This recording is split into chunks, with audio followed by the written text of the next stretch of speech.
Hey everyone, today I thought we'd look through the map offerings of Dead by Daylight and discuss the story and the meaning behind them. Let's get into it. Starting out, we have MacMillan's Phalanx bone. This add-on has flavor text which reads, MacMillan's skeletal remains were found in the basement of the mine storehouse. His leg bone shattered to pieces, and a mining hammer lying in his lap. The Phalanx bone is apparently a bone, or bones really, in your fingers and toes, which I thought was strange, as it mentions Archie had shattered legs. It seems odd that it isn't a piece of his leg bone. However, we can probably assume that his fingers or toes got shattered, potentially from finding and failing to disarm a bear trap laid by Evan, or for toes, from stepping in one, which would also explain the shattered leg. So not only is this offering literally a piece of Evan's father Archie, but further it's a reminder of how Evan killed him by trapping him in the storehouse, after trapping his workers in the mine. This event being his snap moment and turning point really. Evan both hated,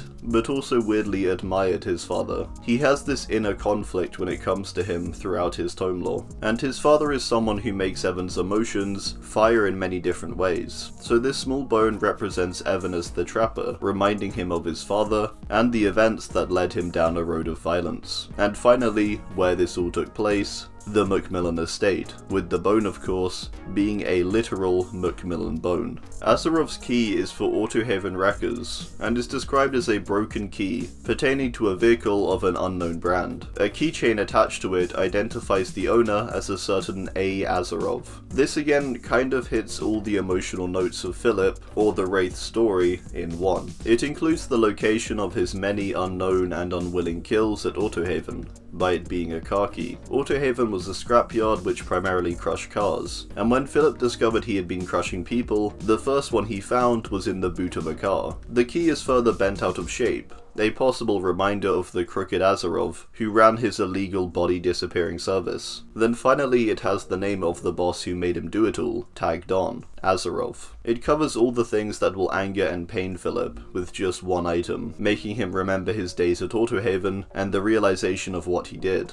as well as the subsequent action he took, murdering Azarov. The heart locket for Coldwind Farm presumably belonged to Evelyn Thompson, the hillbilly's mother. In the flavor text we can read that it is a silver heart locket necklace, which is engraved with E+M. We can presume these stand for Evelyn and Max, Billy's parents. This could quite possibly be a wedding or anniversary gift of some kind, from Max to Evelyn. The reason why I think this holds emotional weight to Billy in particular is that it's evidence of the fact that his parents weren't incapable of loving people, they were just incapable of loving him, which must be a heartbreaking revelation. It's a similar idea to the one presented in his tome lore, where he becomes angered by the idea that his parents loved the farm pigs more than they loved him, even giving them names, Duke and Donnie, where they had only called him Boy, which is what leads him to slaughter the farm animals. The locket belonging to his mother in particular also holds more weight, with Billy seeming distraught after killing her, despite her years of mistreatment. He didn't regret killing his father,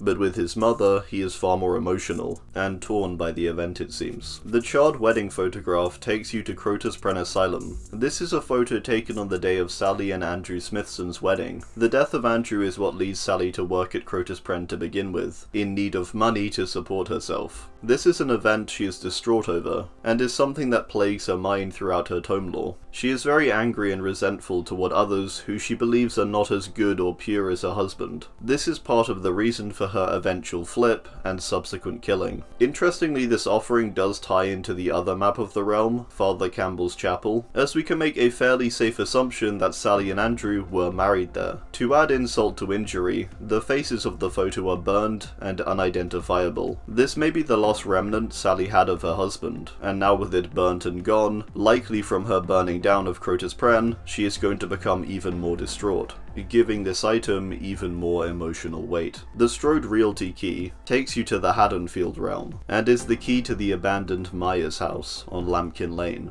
the location of Michael Myers' first murder. It's also an apt way of looping in Laurie, what with her last name being Strode, and Strode Realty being her parents' company. It's a good way to connect both of the characters, and any possible emotion in regard to Halloween night, of 1978. This location is also seen to be a place where Myers seems to instinctively return to, and maybe one of very few places he actually has an emotional connection to, despite his typical emotionless state. Grandma's Cookbook is a confusing offering. It's described as a leather-bound book containing horrible human meat recipes, such as the granny slapping good chili. First off, it seems like all cannibals in this game are really into chili. Second, the fact that this belongs to a grandma is kind of confusing. Lisa's only family member we hear of is her grandmother.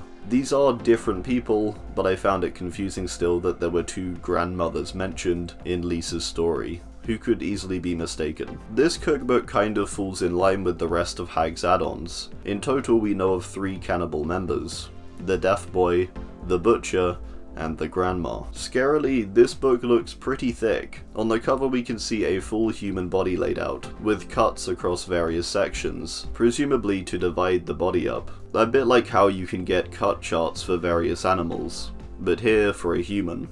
Pretty creepy. Overall, a reminder of what was probably the leader of the cannibal group, the elder grandma, and what they did to Lisa. The shattered glasses is an offering that sends you to Larry's Memorial Institute. They are described as reading glasses, with blood speckled on the shattered lenses. These are quite simple, I think, probably belonging to a doctor that worked at Larry's alongside the doctor, and who was killed by Herman during the Larry's massacre. Herman has a frustration throughout his law of his peers failing to be as willing as him to experiment in strange and messed up ways, believing he is superior to them. So these now shattered glasses could almost be an affirmation to the Doctor that he is the best, or he won. A bit of an ego boost essentially, and it reminds him of what he did to Larry's. The last mask sends you to the Red Forest, and only really holds any weight for Anna, the Huntress, and not so much the Plague. It's described as a beautifully crafted tiger mask that would fit snug on a child's face. A faded note in the Cyrillic alphabet can be found scripted on the back. This likely holds emotional weight for the Huntress,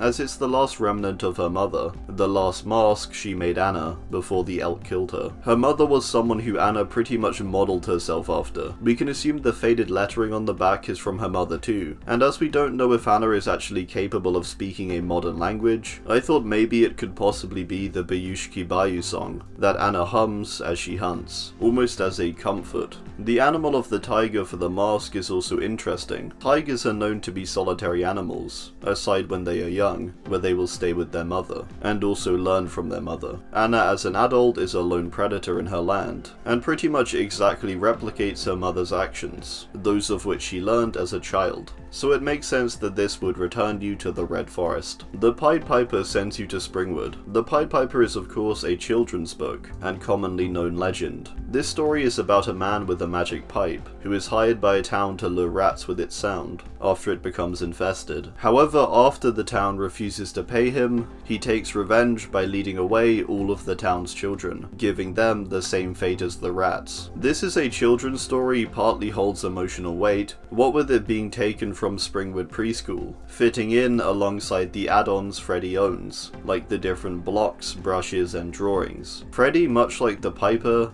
is burned by the children's parents, and takes revenge by killing their children. Obviously that's from Freddy's own messed up perspective, and not the truth of the matter. But the idea I believe with this offering is to outline a parallel between Freddy and the Pied Piper, and potentially even show Freddy's own ignorance to his wrongdoing, thinking he is the one who has been done wrong. Freddy and the Piper also have visual similarities, with them both having stripy clothing. The Jigsaw Piece sends you to the Gideon Meat Plant, and it is the calling card of John Kramer, the Jigsaw Killer.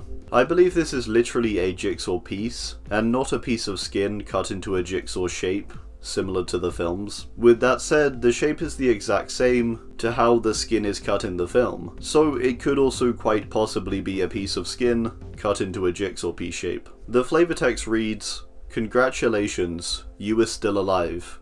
Most people are so ungrateful to be alive, but not you, not anymore." This is a direct reference and quote from the original Saw, which Jigsaw says to Amanda after she escapes the reverse bear trap. Amanda has an intense loyalty to John. Even after she dies, she is loyal to him. So this single jigsaw piece may simply be an affirmation of her work in the realm, and is why it takes us to the Gideon Meat Plant too.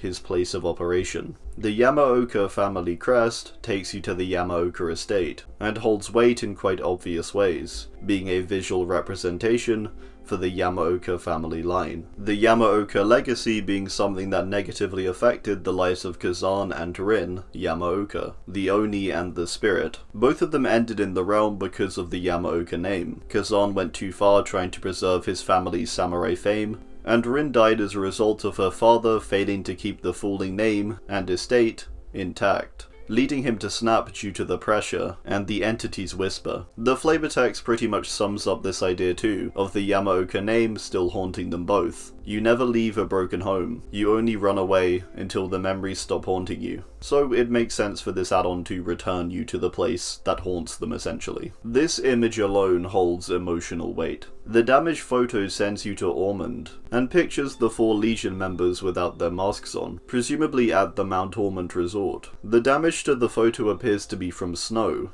being frosted at the edges and having scratches across the front. When the Legion were taken, they were walking through a fog that appeared when they were burying a body. This may have been dropped by one of the members, probably Frank, and then damaged by the snow. The photo has the date 28th of August 1996 on it, potentially this even being the date in which the Legion were taken by the entity. The description reads, "A dormant darkness lies beneath his childlike smile, about to be awakened." The his is probably referring to Frank, and the mention of dormant darkness about to be awakened does indeed suggest that this was the day they killed the store clerk. This therefore holds weight as it's the first image of the 4 as the Legion essentially. It could even be taken moments before they entered the store, which we see in their tome cutscene. The Hawkins National Laboratory ID sent you to the Hawkins National Laboratory. Unfortunately, on the badge itself, we don't get an indication of who this badge belonged to. It's described as a soggy, blood-stained identification card with a serial number. Again, we can't read the serial number though, and the image shown is a generic human shape. Therefore, the meaning behind this is likely not much really. I guess we can assume that it belonged to a scientist at the laboratory. As it's soggy and bloody, we can also presume it's found this way as a result of the prior owner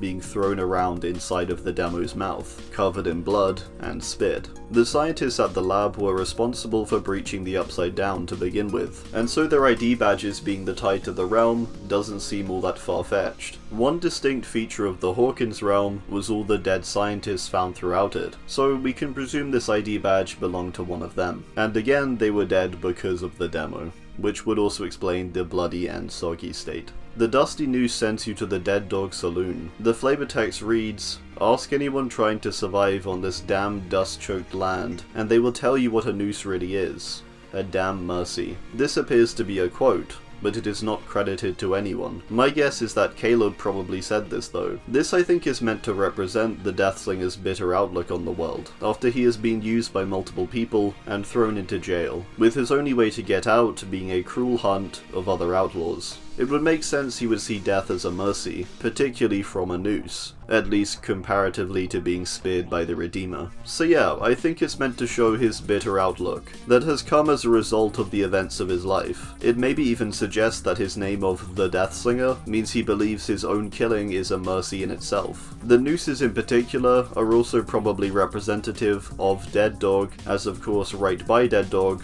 there's a hanging station. Mary's letter takes you to Silent Hill. It's a letter from Mary, surprise surprise, to James Sunderland. I'm not entirely certain when it comes to Silent Hill stuff, so please do comment if I get anything wrong. From my understanding, Mary and James were married, and Mary fell terminally ill. She wrote this letter to say goodbye to James, just before she died. In the letter, Mary apologizes for falling ill, believing she is at fault and causing James pain. When James kills her, it seems initially to be a thing of love, not wanting her to suffer, but throughout the game it becomes clear it was done selfishly by James, for himself and not for Mary. This links in with Pyramid Head, with him being a representation of this inner guilt and torment over killing Mary, forcing him to realize what he's done and repent. In the letter we also learn that James promised to take Mary back to Silent Hill someday, which may be why this takes us to Silent Hill in-game, almost like she is returning there by means of the letter. This is the last remnant of Mary, and the reason James returns to Silent Hill, so for that it holds great importance. The RPD badge takes you to the RPD, This is probably the most literal offering. The RPD is the one shared factor between our Resident Evil characters, with Jill as a STARS member there, Nemesis hunting STARS, and Leon as a new recruit. Nice and simple. It's a thing that represents all of our characters and holds emotional value for each of them. The badge itself too is actually an officer's badge, and looks near identical to the one Leon has, meaning it's probably his. The Crow's Eye is a super creepy offering that sends you to the area of crows. This offering is described in the flavor text to be sentient, it seems, despite just being an eye. The dark, beady eye shifts back and forth, as if searching for a bloody strip of carrion. Very creepy. Presumably this is the eye of one of the crows who witnessed the death of Carmina's friends and the Black Veil members, with those crows also being the ones to kill them. Carrion is the decaying flesh of animals, which does include humans. Possibly therefore this eye, as a witness, holds emotional value, as it's almost like Carmina recalling the event, what with her own tie to crows, and her possible ability to see through them maybe. In the Portrait of a Murdered trailer, we begin by flying through the eye of Jonah, possibly into that of a crow. So eyes and the whole idea of bearing witness seems important to this chapter. Carmina was a silent witness to her friends' deaths after her tongue was cut, so this crow's eye is almost representative of the same. That's what I think at least. Alright, well, that's gonna do it. I do hope you enjoyed, and be sure to drop any thoughts or additions you have down below. Thanks, and goodbye.